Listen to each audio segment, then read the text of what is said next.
אם אתם רוצים להגיש בקשה להיתר בנייה למבנה חקלאי, אני אסביר לכם איך עושים את זה. דבר ראשון, אתם צריכים שיהיה לכם את אישור משרד החקלאות לאותו שימוש חקלאי שאתם רוצים לעשות. דבר שני, אתם צריכים לשים לב, אם אותו שימוש חקלאי דורש אישור ממשרד החקלאות, למשל, אתם מגדלי כבשים, אז אתם צריכים שיהיה לכם אישור מגדל. אז תדאגו שיהיה לכם אישור מגדל.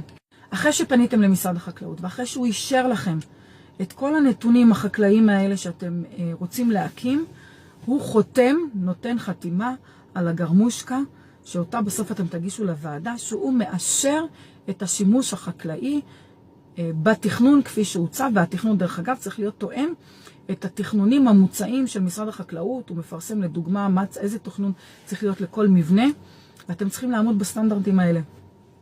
אם עמדתם בסטנדרטים האלה, מה שנותר עכשיו הוא לגשת לוועדה לתכנון ובנייה עם אותו אישור של משרד החקלאות, ולבקש מהם היתר